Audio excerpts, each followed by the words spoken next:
Diario de un Gigolo es la serie de Netflix que está a full y además está primera de ser las series más vistas, tanto en Argentina como en otros lugares, en el mundo en sí. Y estamos con sus protagonistas, precisamente la señorita Victoria White, argentina, radicada en México. Un gusto saludarte, Victoria, ¿cómo estás? El gusto es mío, Emilio, muy feliz, muy contenta.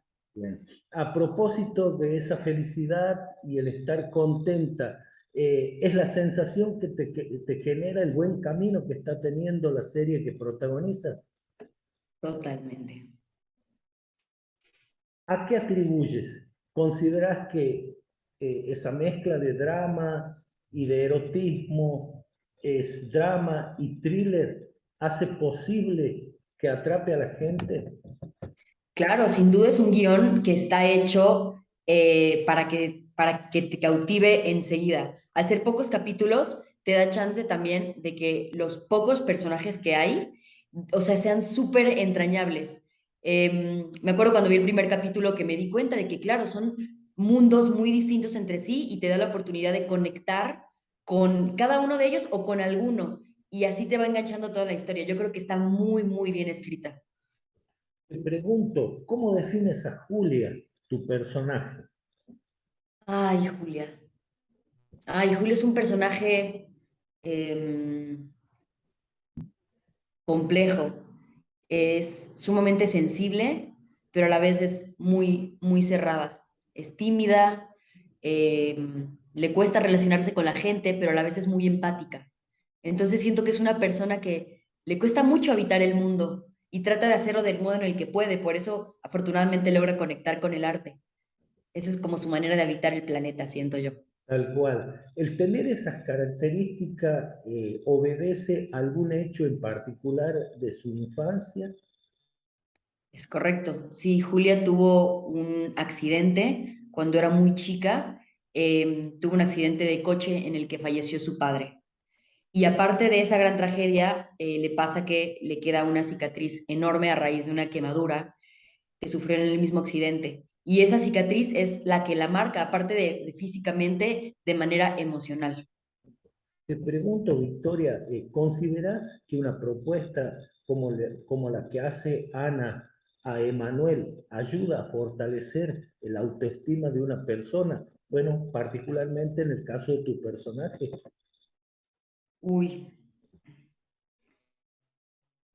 pues la mentira nunca deja cosas buenas. Mi mamá me decía que la mentira tiene patas cortas, ¿no? Exacto. Eh, pero creo que Ana lo hizo desde el amor, desde lo más inocente y desde el intento más como que fue lo que le nació, como desde su naturaleza, creyó que podía ser una buena manera. Creo que fue un intento auténtico de mostrarle amor a su hija, pero claro que estaba destinado al fracaso. Te pregunto, que Emanuel se haya enamorado perdidamente de Julia, ¿pone en riesgo nuevamente su libertad? ¿De Manuel? De Emanuel, por supuesto.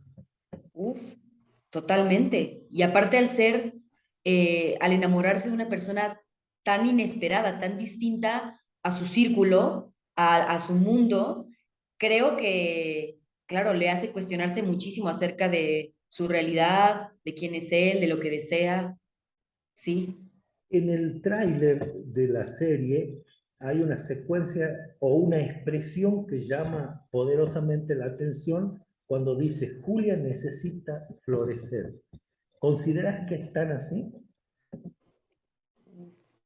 Creo que Julia necesitaba de algún modo acceder al mundo porque estaba sufriendo mucho en su soledad y en su aislamiento. Creo que lo intentaba, como te había dicho, a través del arte, pero le faltaba un empujón. Y aunque haya salido todo muy mal, creo que hay un punto en el que sí le ayudó mucho a Julia a poderse presentar al mundo, a encontrar también lo que quería, quién era. no salió tan mal al final de todo. Tal cual. Si te quería consultar, el gigolo, ¿seguirá al lado de su novia o ayudará a la mujer que la salvó de ir a prisión? Uf, no sabemos todavía. Ni yo sé. Me encantaría poderles decir, pero he escuchado a muchas personas que también quieren saber cómo sigue la historia. Yo creo que es cuestión de mover, de pedir para ver, porque sin duda es una historia que puede dar para más. Se está hablando mucho de que en virtud de esa trama tan especial que tiene Diario de un Gigolo, podría existir la posibilidad de una segunda temporada. ¿Crees que habrá una segunda temporada? Ay, lo hablamos, te juro que lo hablamos todo el tiempo mientras grabábamos.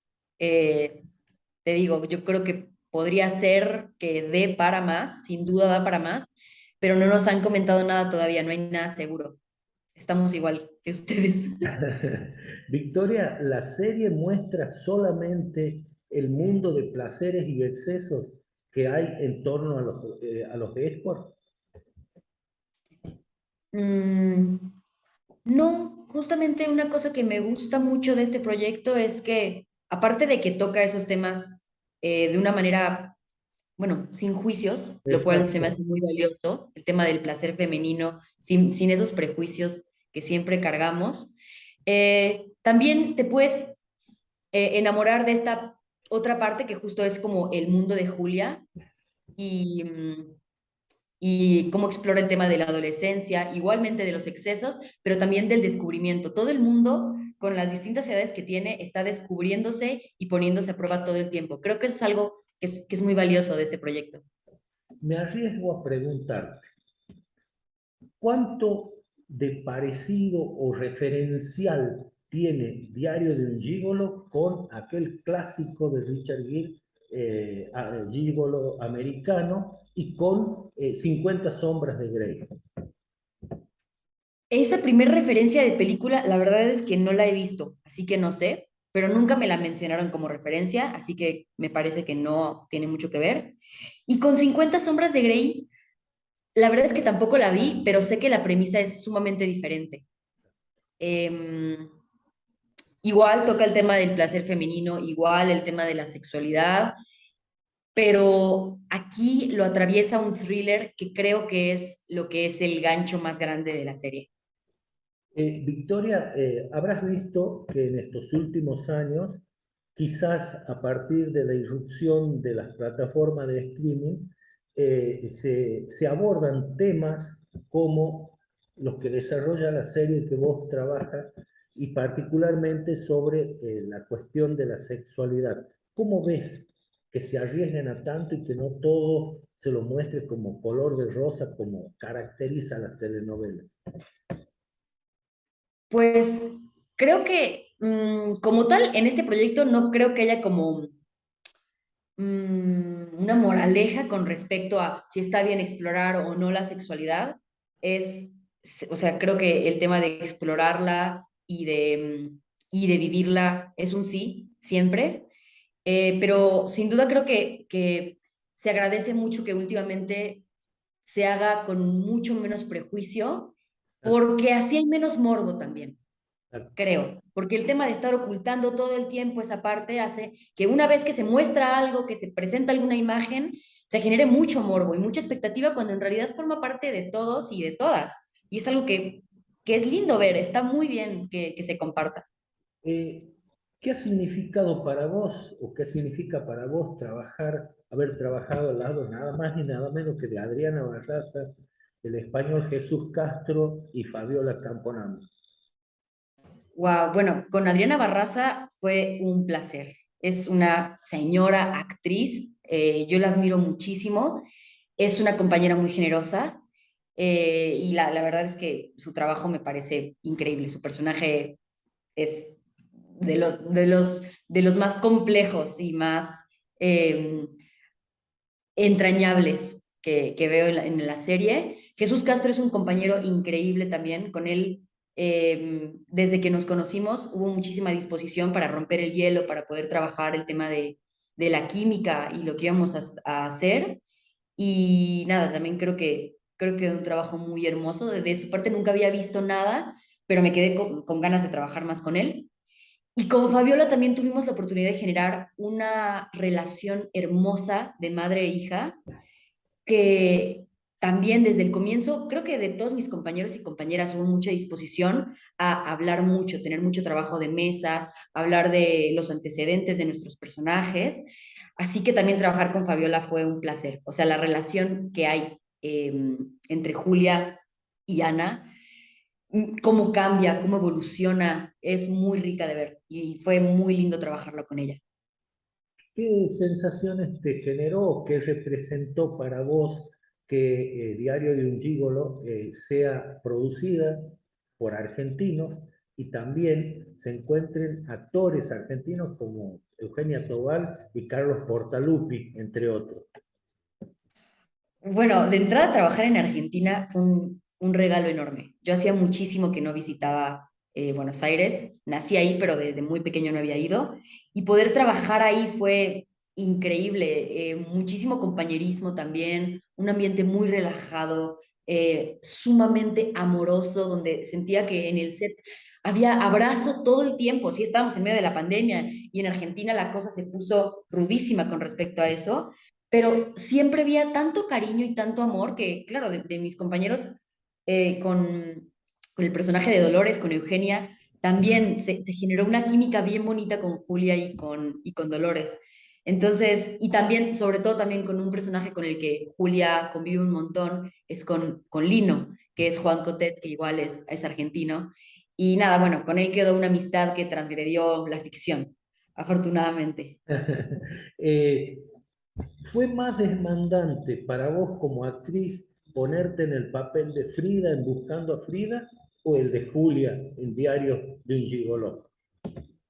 Wow, lo que pasa es que los dos personajes son abismalmente diferentes. Eh, con Frida de entrada era un personaje menor, más chica, de otro estatus social, con otra relación con su familia, por ejemplo, que para Julia era totalmente diferente. Ella no tenía ninguna relación con su familia. Entonces, por las dos partes fue muy complicado, pero yo creo que Julia ha sido el personaje más diferente a mí que me ha tocado interpretar. Eso sí te lo puedo decir. Te quería preguntar también si qué valor tiene en tu carrera los personajes de Eva en El Rencor Tatuado y el de Renata en Apnea. Uf. Bueno, de Eva fue el primer personaje que me tocó interpretar como tal, pues para la pantalla, ¿no? En cine. Y wow, es que lo hice hace mucho tiempo, porque lo hice cuando tenía 18 años. Entonces, el modo de abordarlo fue muy diferente a como lo hice ahora con Julia, por ejemplo. Em, y con respecto a Renata, que todavía es un proyecto que no sale, pero muy pronto va a salir a la luz, con Renata me tocó un personaje sumamente atrevido, retador, que creo que en general me han tocado personajes así, como muy rebeldes, y es algo que me encanta porque yo personalmente no me siento una rebelde, pero habitar personajes así me motiva a salir también de mi zona de confort. Eso es hermoso y lo agradezco tanto de mi profesión. Está bueno eso de salir de la forma de la zona de confort y bueno, desafiarte hasta dónde podés llegar para hacer un personaje de una manera u otra en ese sentido, ¿verdad? Tal cual. Sí, es lo que más valoro de este trabajo. Es jugar y entrar de lleno a ser alguien más y olvidarse de una misma. Victoria, uno repasando tu currículum se encuentra con el cortometraje Los últimos recuerdos de Abril, donde interpretas a Abril. Y la comunidad LGTB te ha premiado en cuanto a festivales cinematográficos, ha competido por caso en Huelva, por caso en Montreal. ¿Cómo analizas eso? ¿Por qué ese gran impacto?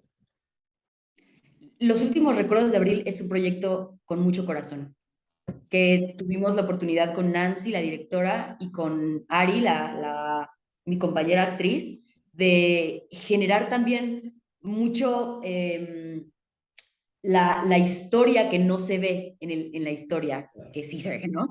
Entonces, pudimos trabajar ejercicios, hablar de historias personales, con respecto a al descubrimiento de nuestra sexualidad.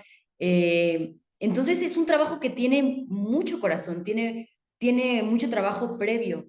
Y el hecho de que sea tan bien recibido y que se esté moviendo por todas partes, yo creo que es sumamente valioso. Yo estoy muy agradecida con ese papel porque también me llevó a descubrirme a mí misma, a preguntarme cosas, a explorar y creo que es sumamente importante que se vean proyectos así. Yo escuché que se vio hasta en la India. O sea, que un proyecto de ese tipo se vea en esos lugares donde está tan mal vista la homosexualidad, me hace sentir como que formo parte de algo importante, de algo más grande que yo, que es una ola que está comenzando a moverse por el mundo. Así que es hermoso. Vuelvo al inicio y toda la conversación que venimos desarrollando, simplemente para preguntarte, ¿en qué momento de tu vida te encuentras un exitazo como diario de un gigoló? Bueno, en un momento en el que no esperaba que llegara a tener la recepción que tiene mi trabajo, eh, estoy enamorada de la actuación, estoy dedicándome por completo a ella y esto también me motiva mucho más a mostrar mi trabajo también, porque muchas veces es algo con lo que una se queda, que trabaja mucho y se esmera, pero a la hora de mostrarlo o presentarlo llega el miedo, llega la inseguridad, pero me da mucha más tranquilidad saber que está bien, siendo tan bien recibido un trabajo como este para seguirlo compartiendo y mostrando al mundo. Así que me agarro en un momento en el que estoy descubriendo a mi ser actriz y queriéndolo compartir. Una pregunta de manual te voy a hacer. ¿Actuar para vivir o vivir para actuar? A propósito de lo que me dices de la actuación. ¿Actuar para vivir o vivir para actuar? Vivir para actuar. Yo creo que si no, es que es como, si no actuara, no sé qué sería de mi vida, la verdad. No sé qué estaría haciendo, no sé qué sería de mí ahora. Qué bueno, qué buena definición realmente. En Sí. las palabras ha estado siempre claro que la actuación era el leitmotiv de tu vida, sin duda, Victoria. Pues te voy a decir que me di cuenta un poco más tarde. Yo empecé a actuar cuando estaba muy pequeña, en la secundaria, un poco antes, y hacía comerciales. Y ahí decía como, si esto es actuar, la verdad no quiero, no me gusta. Eh, y después lo empecé a descubrir de otro modo. Tomé clases de teatro cuando estaba en la preparatoria, cuando tenía 16, 17. Y cuando hice la primera película, que fue Rencor Tatuado, ahí fue, o sea, cuando terminé de grabarla, ya había actuado, ya había hecho todo, me la había pasado muy bien, pero fue hasta ahí que dije como, creo que, creo que esto es un llamado que estoy recibiendo y que tengo que prestarle atención. Y todavía me demoré un poco más porque estuve distraída con un montón de cosas.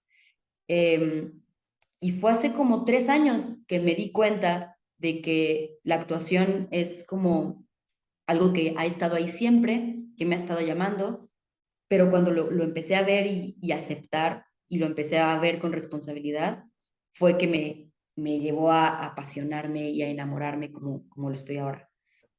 Victoria, ¿sos de las actrices que confían en el método, en la intuición o en otras herramientas que te permitan construir los personajes que se te asignan?